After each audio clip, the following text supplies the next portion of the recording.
Organizers claim over 7 million Americans turned out for the anti-Trump No Kings rallies over the weekend in all 50 states and in big blue cities like New York, Chicago, LA, and Philly.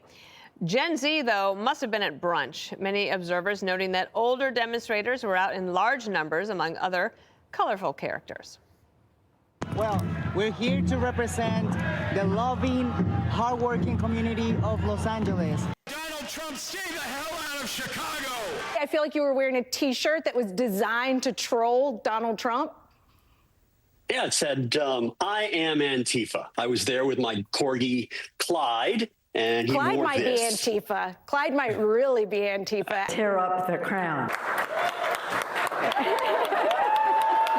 This is what democracy looks like. This is what democracy looks like. In Boston, every day is No King's Day. Donald Trump is not a king. Donald Trump is a bully. President Trump not mincing words on how he felt about it. I think it's a joke. I looked at the people. They're not representative of this country. And I looked at all the brand new signs paid for, I guess it was paid for by Soros and other radical left lunatics. It looks like it was. We're checking it out. The demonstrations were very small, very ineffective, and the people were whacked out. By the way, I'm not a king. I'm not a king. I work my ass off to make our country great. That's all it is. I'm not a king at all. Jesse Waters, do you think Democrats were just getting together, blow off some steam, or will they be able to turn this into some sort of mobilization, registration of voters, something with longer-term impact? We'll see. I know my mom was there. Really? Can you believe my mom was there? Which one? New York? Boston? In Which Long mom? Island. Long Island. It's like sometimes I think I was adopted. It's like they do these things. The Women's March, BLM, the Musk stuff. The issues change, but the one thing that stays the same is Trump. They think this guy's like crack cocaine. They get these big bursts of energy every once in a while, but long term, this has been bad for their health. They've lost the culture, they've lost the media, they've lost 2 of the last 3 elections, they've lost all power in Washington, and they've lost their minds. He looks powerful because Biden was weak. Biden, they raided the Treasury, they invaded the country, they let the foreigners steal all the supply chains, they let the criminals run wild. Biden just sat there. So Trump is doing a lot because he's cleaning up a lot. And the Democrats love kings. They love the government telling them what to do. Hey, give me a shot. Take over my health care. Tell me what not to say. Remember when he was taking away everyone's First Amendment during the pandemic? Freedom of assembly. They were throwing people in jail for opening a gym. Remember the woman who tried to give someone a haircut? They threw her in jail. They're trying to take your Second Amendment. They're taking your First Amendment. Democrats love it. They love to submit. They love to conform. It's what they do. And you go into these rallies and you interview these people, they have no idea where they're there. I mean, some of them do, like my mom knew. But if you stick a mic in front of their face, they have no clue. They're just kind of walking around. And then sometimes you talk to one of them and they're like, yeah, I hope Trump dies. It's like, oh, my God, these people are nuts. And Trump's no king. If Trump was a king, you wouldn't have had a rally like this. You wouldn't have people going on TV calling him Nazi, and you wouldn't have the government shut down. And all these people on the left saying, oh, the Constitution, I love the Constitution. You called the guys who wrote it racist, old white men, and then you tore down their statues. So don't tell me you love the Constitution. You don't. Like they're walking around with the 1619 Project in their pocket. Right. In the Constitution. Jessica, what did you make of it, though? So I went to check it out, the Times Square one. I ran into Paul Morrow there as he was doing some surveillance work, taking some pics, which managed to go viral.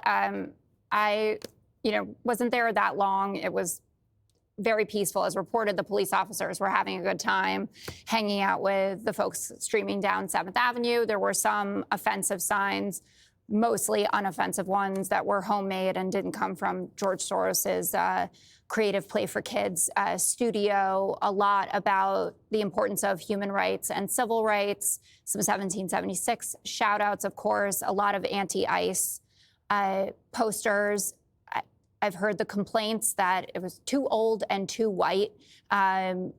I definitely saw young people there, but there were a good amount of folks who were in their later years, which I think actually means good news for the midterms, because guess who turns out at midterms? Women who do Zumba on the side of a protest. I saw this as a temperature check on what's going on in the second Trump administration. So 2 million more people showed up than they did just in June.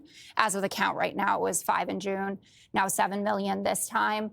Where'd you get this that is count also from? a bit. I'm curious where that count comes from. I can't find an official number. Okay, well, I tried really hard. Well, like the police officers, like the NYPD, did their count of who was there. They estimated it at 100,000, so you get it that way. You also have people who signed up and registered to make sure that they made it known that they were going to go. It's not an official also number, thought of it's from the fine. actual... You know what? Only 5 people were there. It was me and 4 of my family I didn't say members. that. I just want you to be... It is... You're not taking it I at said face it was value. estimated. You don't take anything at face value. I get that right. now. So I'm just going to use my 90 seconds and then get out of here.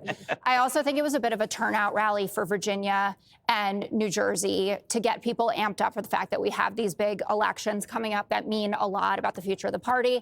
I wanted to add as well that Gallup's numbers for Americans' party ID came out. It's shifted in 2025, D +7. It was, we were down -4 at the end of 2024. So it has been a good year in terms of Democratic morale that way. One thing is strange, Katie, and I'm not saying it wasn't anything. I mean, they had a little signs of life. But they were able to do this immediately after the first term, like on the second day, right? That's when that happened. This is 9 months later. So it's taking them a little bit of time. But I think that's partly because their leadership is so fractured. Yeah. And you have Kamala Harris, she's out there. Now Karine Jean-Pierre is going to be out there. Zohar Mamdani is taking over the attention meter. So you have a lot of people out there saying Trump is a king, but they're out there protesting him freely in the streets. Yeah, they were pretty stunned after Trump beat them again, after they threw everything they possibly could at him, and he still won a second term. So it took them some time to find their sea legs, and they still really haven't, and they are fractured with how they want to go and what direction they're trying to go. And I think the elections that we're going to see in New Jersey and Virginia will be helpful to them to try and find their footing. But when I was at the BLM Plaza in March, when they were ripping it up in Washington, D.C., there was a lone white woman there protesting by herself. And I'm glad that she found some friends this weekend, because I felt very sorry for her. But this is the parade of the woke white liberals. It's the same people you've seen cause shopping for years and years and years. Jesse mentioned the Women's March, BLM. You saw them singing outside of federal government agencies during the Doge cuts. They just show up when they feel like they have something to say, even if it's counterintuitive to what they've been saying or believed in before. I mean, you see American flags now. How many years has it been since they've really embraced the American flag? It used to be racist. They wanted to get rid of it. They were fine with people burning it at their riots in the summer of 2020. But the bigger picture here is this was mostly peaceful, but there are people in these rallies who, when they were asked about whether President Trump, if he were killed, if it would be worth it, if it would be something they were okay with, half of them said it would be fine. You had a staffer from a college in, I believe it was Denver, calling for ICE agents to be shot. So there is this underlying violence problem that the left has. Maybe it's not the woke white liberals who are showing up to different causes with these protests, but they do have this problem on their hands of people who think violence is the option for getting what they want. So where do we go from here? Well, the reason why I interrupted Jessica, because I keep hearing the number 7 million, and nobody ever supplies the backup sentence that says from X, because there is no X. There is no official accounting. When you go and you look for it, they say they get these numbers and they estimate it from the organizers. Imagine, this is like believing Jesse when you ask him how many girlfriends he had in college. Divide by 4, okay? So maybe 7 million. Yes. I will give credit where credit's due. It was largely nonviolent and non-confrontational. There were idiots that said terrible things. If you went and you asked them, they would say, I hope Charlie Kirk dies. That was happening a lot. And you can call them old. They called Trump rallies old. Speaking of Charlie Kirk, he was the one who single-handedly destroyed that narrative with Turning Point. But again, I've said this before, this is an imaginary solution to an imaginary problem. If you look at their list of grievances, they're concepts. They cannot be measured. This is why Republicans are so popular now. Crime, drugs, immigration are real things that generate statistics. You can measure it. I don't think you can measure, I know CNN will come up with it, measure a stat for authoritarianism. You know, it's gone up 137% since 2023. But right now, you can't. If you could measure authoritarianism, as Jesse points out, shutting down schools, parks, and speech would make Joe Biden the king of kings, but you're not going to measure that. So why do they believe in it? And you hit on this. Democrats are not used to seeing action. When Trump would say it doesn't always have to be this way, they didn't know what that meant. It's like, wait a second, you mean you can deport illegals?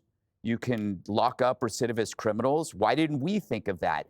Action. What is action? See, we have a conversation. That's our action. Let's have a conversation.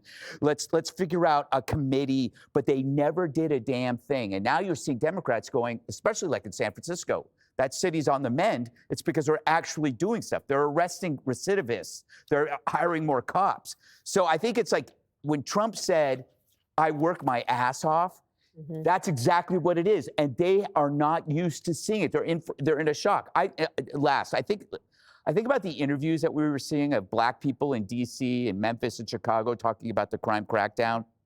They weren't talking about monarchy. They were talking about safety in their streets. That was important to them. You compare that to the interviews of the people on Saturday. Largely white, older, soft academic bodies who can afford to march for conceptual fears that don't exist. Not real fears like mugging or carjacking or looting of their small businesses. They, however, God, they're so lucky. Imagine how lucky you are on a Saturday that this is your problem. I bet if you walked out there to that group and you said, have any of you ever been mugged? Has any of your businesses been looted? Have you ever been carjacked? Or do you know somebody that has been a victim of that? They wouldn't raise their hand. How lucky are they that they get to spend their afternoon not worrying about the things that everybody who lives in a city does? I think that's the story. Generally, imaginary concerns are harmless until they become harmful. When they become the narrative, suddenly you will see Charlie Kirk. Again, he gets shot and killed. Why? Because an amplified, phony narrative made him Hitler. Why was Trump shot at? Same reason. So this is harmless for now. What a great way to start off the week, guys. Click here to subscribe to the Fox News YouTube page to catch our hottest interviews and most compelling analysis. You won't get it anywhere else.